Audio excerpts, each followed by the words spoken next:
এই যুদ্ধবিরতির প্রত্যেকটি ধারাই কিন্তু গাজাবাসীদের এগেনস্টে গেছে। যুদ্ধ বিরতি ঘোষণার পরেও তারা অনেক গাজাবাসীদের হত্যা করেছে। দুইটা পার্টি যখন নেগোশিয়েট হয় তখন তো দুই পার্টির রিপ্রেজেন্টেটিভ থাকতে হয়, তার কোনো রিপ্রেজেন্টেটিভ নেই। একটু মধ্যপ্রাচ্য নিয়ে আলোচনা করব, কারণ JD Vance, the vice president of US, উনি আছেন এখন, বলতে চেয়েছিলাম গাজায়, আসলে উনি আছেন ইসরায়েলে, এবং সেখানে উনি বলছেন যে আমেরিকা গাজা যুদ্ধবিরতি বেবিসিট করতে আসেনি। হোয়াট ডাজ ইট মিন?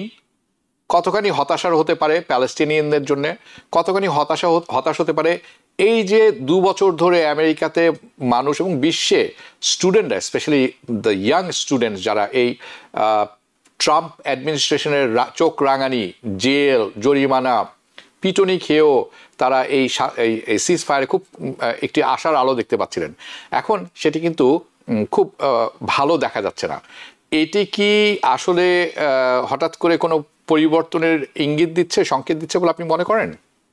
না, দেখুন, এই যুদ্ধবিরতি আমি প্রথম থেকে আমি এগেইনস্টে ছিলাম, কারণ এই যুদ্ধবিরতির প্রত্যেকটি ধারাই কিন্তু গাজাবাসীদের এগেইনস্টে গেছে। এখানে দেখেন যেটা নিয়ে সবকিছু শুরু 1967 থেকে, বা এরা নেইবার যে ইসরায়েলের যে 2 স্টেট সলিউশনের কোনো উল্লেখ নাই। ওয়েস্ট ব্যাংকে মানে যে বস্তি স্থাপন করে যাচ্ছে এটার কোনো উল্লেখ নাই, এবং শুধুমাত্র অর্ধেক গাজা থেকে কিন্তু ইসরায়েলি বাহিনী গেছে। 20 জন মানে লোক, জীবিত লোককে ওরা চাচ্ছে, এবং আর বোধহয় 28 বোধহয় যারা ডেড। এখন ডেডরা যে এতদিন মারা গেছে এটা ডেফিনেটলি হামাসের হাতে মারা যায়নি, ইসরায়েলের বম্বিং এর কারণে ওদেরকে খুঁজে পাচ্ছে না। এই সুতাটা ওরা দেখাচ্ছে, এই এক্সকিউজটা দেখিয়ে ওরা মানে গাজার আপার যে বর্ডার খুলে দেওয়ার কথা, যে এই আসার কথা, এই জিনিসগুলো একটার পর একটা ভায়োলেশন হচ্ছে। শুধু তাই না, যুদ্ধ বিরতি ঘোষণার পরেও তারা অনেক গাজাবাসীদের হত্যা করেছে।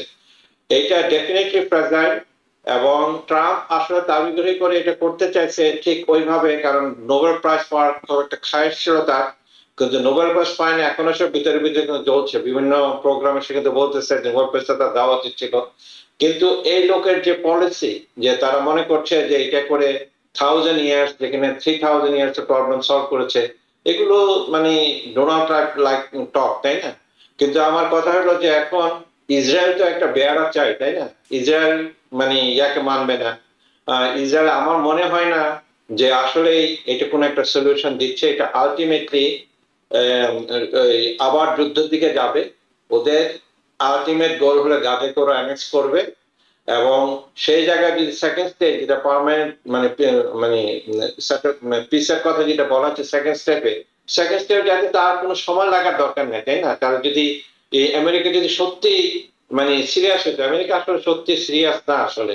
ওরাও আপনি দেখেন লাস্ট মোমেন্টে যখন ওরা সাইন করে ডোনাল্ড ট্রাম্প, এটা কিন্তু ডোনাল্ড ট্রাম্পের যে অ্যানভয়ের সাথে ইসরায়েলের প্রাইম মিনিস্টারের সাথে 4 জনের যোগাযোগে, 4 জনই জুইশ। এখানে কিন্তু হামাসের কোনো ইয়া নাই, অথবা যারা অন্য দেশ যারা জড়িত ছিল, টার্কি, জর্ডান এবং ইজিপ্টে, তাদের কোনো প্রতিনিধি নাই। তার মানে বলছে বাবা এটা দে কর, আমার মুখ বাঁচা, আমার ডোনাল্ড, আমি নোবেল প্রাইজ পাইতে যাচ্ছি। তারাও মনে করলো যে আমাদেরকে তো যুদ্ধ দিয়ে আমরা বাঁচায় রাখছে, আমাদের সবকিছু আসছে, তারা দিয়ে দেয় না, অসুবিধা নেই। কিন্তু আলটিমেটলি আই এম রিয়েলি সন্দিহান whether this will lead to anything. এখন জেডি ভ্যান্সকে পাঠাইছে কিছু এটা প্যাচ আপ করা যায়, কিন্তু আলটিমেটলি ওদের ডিএনএ তে, ইসরায়েলের ডিএনএ তে সেটা নাই যে আসলে ওরা আরেকটা স্টেট, প্যালেস্টাইন স্টেট দেখতে চাচ্ছে আর কি। তা আপনি মধ্যে কথা যেটা বলবো, আমি কোনো আশা আলো দেখতে পাচ্ছি না। জি, ধন্যবাদ। শেখ আল মামুন, আপনার কাছে যাবো, কিন্তু যাওয়ার আগে আমি দুটি জিনিস আপনার কাছে তুলে ধরবো। প্রথম কথা হচ্ছে, যেটি আমরা শুনলাম কবির হাসানের কাছ থেকে, যে উনি কিন্তু খুব হতাশ, এবং হতাশ হওয়ার যথেষ্ট কারণ আছে, কারণ সিনসিয়ারিটি উনি পাচ্ছেন না। তারপর উনি বলেছেন যেই প্যালেস্টিনিয়ানদের নিয়ে এই কথা, তাদেরকেই কিন্তু এই আলোচনায় রাখা হয়নি। ঠিক আছে। আরেকটি হচ্ছে এই স্বাভাবিকভাবে প্রশ্ন উঠতে পারে যে যুদ্ধবিরতি কতখানি টেকসই তাহলে, রাইট? এখনই কিন্তু মানে যদিও অনেকে বলছেন দুই পক্ষই অভিযোগ করছে, কিন্তু আসলে কিন্তু ইসরায়েল অলরেডি এটি লঙ্ঘন করছেন, এবং তারা বলছেন যে হামাস উস্কানি দিচ্ছে এই যুদ্ধ করার জন্য। সো এটি একটি প্রশ্ন। আর এটির সাথে আরেকটি ব্যাপার হচ্ছে যে বাইডেন প্রশাসনিক যে কূটনৈতিক কৌশলটি ছিল তাদের সময়, ট্রাম্পেরটি হচ্ছে the deal of the century, right? তো এটি কি আসলে ওই একই পুরনো জিনিসই নতুন আকারে পুরনো নীতি পরিচালনা? আমি দুটোর পরিসংখ্যান আপনাদের কাছে একটু তুলে ধরবো, দুটির যাতে আমাদের বুঝতে সুবিধা হয়। আমরা যদি একটু অনস্ক্রিনে দেখতে পারি প্রথমটি, ওকে, এটা হচ্ছে বাইডেন অ্যাডমিনিস্ট্রেশনের প্রপোজাল ছিল, রিভার্সিং মানে ট্রাম্পের যে প্রপোজাল ছিল এটি মানে প্রথমবার। আমরা যদি একটু এর আগেরটি একটু দেখি, প্রথমটি দুঃখিত, ট্রাম্পের, থ্যাংক ইউ, ট্রাম্পের ডিল অফ দ্য সেঞ্চুরি যেটি আপনারা দেখছেন অন স্ক্রিনে, শেখ আল মামুন, আমি আশা করি আপনি দেখতে পাচ্ছেন। এটি ঠিক এটি হচ্ছে প্ল্যান। এটা দ্য প্ল্যানটা কি ছিল deal of the century? The plan ছিল যে এটি বাই দ্য ওয়ে এটা জানুয়ারি 2020 সালের যে জ্যারেড কুশনার এটির নেতৃত্ব দিয়েছিলেন, তারা বলছিলেন যে এটা একটা ইসরায়েল প্যালেস্টাইন কনফ্লিক্ট, এবং অফিসিয়ালি তারা এটি বলেছিলেন যে পিস অফ প্রসপ্যারিটি, ওকে, যেটিকে পরে ব্যাপকভাবে ডিএল অফ দ্য সেঞ্চুরি। এটার কি প্রভিশন ছিল যে এর মধ্যে যে ডিসজয়েন্টেড যে প্যালেস্টিনিয়ান স্টেট আছে এটা কিন্তু মানে প্রপোজালে এটা রাখা ছিল না, অর্থাৎ West bank and the Gaza strip, right? একটা প্রপোজ ফ্রেমওয়ার্ক করেছিলেন অফিসিয়ালি, যেটিকে তারা বলছিলেন অন্য একটি কথা, এবং বলছিলেন প্যালেস্টাইন স্টেট হবে, তার ইস্ট জেরুজালেমে হবে তার ক্যাপিটাল, এবং যেহেতু ইসরায়েলি সেটেলমেন্ট ওয়েস্ট ব্যাংক দখল করে নিবে, তাহলে এটার ক্ষতিপূরণ হিসেবে $50 বিলিয়ন প্যালেস্টিনিয়ানদেরকে দেওয়া হবে। এটি যখন প্রকাশ হলো, এটির ব্যাপক আউটরেজ হলো, আউটরাইট রিজেকশন, প্যালেস্টিনিয়ানরা কেউই এবং বিশ্বের অনেকেই এটা কেউ গ্রহণ করেনি, মুখ থুবড়ে পড়লো 2017 সালে। আর বাইডেন প্রশাসনের পরবর্তীতে যদি আমরা দেখি, তাদের মেইন জিনিসটি ছিল টু স্টেট সলিউশন। তারা এসে কি করলেন 2017 সালে 20 সালে বাইডেন ট্রাম্পের যে পলিসিগুলো রিভার্স করলেন, তারা প্যালেস্টিনিয়ানদের $600 মিলিয়ন দিলেন অ্যাজ এ ইউএস এইড আনওয়ারের মাধ্যমে। তারা ফোকাস করছিলেন টু স্টেট, কিন্তু basically not really honest way, so path to peace তারা বলতেন। এর মধ্যে অনেক কিছুই ছিল যেটি অনেকেরই পছন্দ হয়নি, এবং অনেকেই মনে করতেন, বাইডেন নিজে বলেছেন যে উনি একজন জায়নিস্ট, কাজেই এটি কাজ করেনি। এখন এই যে যুদ্ধবিরতিটি, এটি একেবারেই টেকসই মনে হচ্ছে না, লঙ্ঘন করা হচ্ছে, মানুষ হত্যা হচ্ছে, ওয়েস্ট ব্যাংকে স্যাটেলাররা আক্রমণ করছে। আপনার কি ওপিনিয়ন এই ব্যাপারটাতে? আপনি রাইটলি বলছেন। দেখেন, যুদ্ধবিরতির within after 72 hours Israeli government IDF তাদেরকে অ্যাটাক করছে এবং অনেক ইনোসেন্ট লোককে মারতেছে, এবং আজকেও মারছেন, ইস কন্টিনিউসলি মারতেছে। আপনি যদি তাদের কন্ডিশনগুলো দেখেন, ইসরায়েল হ্যাজ তাদের right to come back any time, তাদেরকে আসতে যায়, কিন্তু সেখানে বলা হয়েছে যে Hamas you have to disarm completely. তো কমপ্লিটলি একটা লোককে যদি ডিজার্ভ করতে হয়, এবং সেখানকার ল এনফোর্সমেন্ট বেসিক সেফটির জন্য তো একটা সিকিউরিটি অ্যাপারেটাস দরকার হয়। আপনি ইন্টারন্যাশনাল একটা বডিকে সেখানে স্ট্যান্ড করান, আমেরিকার সোলজার সেখানে পাঠান, বা ইউনাইটেড নেশনের মাধ্যমে অন্যান্য ইজিপ্ট হোক বা there is lot of other পিপুল, তারা চাচ্ছে যে সেখানকার একটা ইন্টারন্যাশনাল বডি সেখানে গিয়ে, এটা তো ইম্পসিবল না। আমরা তো ইউনাইটেড নেশন এরকম অনেক করছে, সিওরোলেনে করছে, অনেক দেশে কিন্তু তাদের ইউনাইটেড নেশনের সোলজার সেখানে পাঠানো হয়েছে, সেখানকার সিকিউরিটি প্রোভাইড করছে। এখানে কোনো স্ট্রিক্ট কোনো মানে প্ল্যান নেই এখানে, just you let it go. যে 20 জন জীবিত লোক আছে ইসরায়েলিকে, just send them back home. ওখানের পরিবর্তে তারা যে 1700 থেকে 2000 লোককে তারা ধরে নিয়ে গেছিল, আফটার October 7 তাদেরকে ফেরত পাঠাই দিচ্ছে। That's it. And in the meantime কি হয়েছে, ওয়েস্ট ব্যাংকে you are taking over city after city, like hill after hill.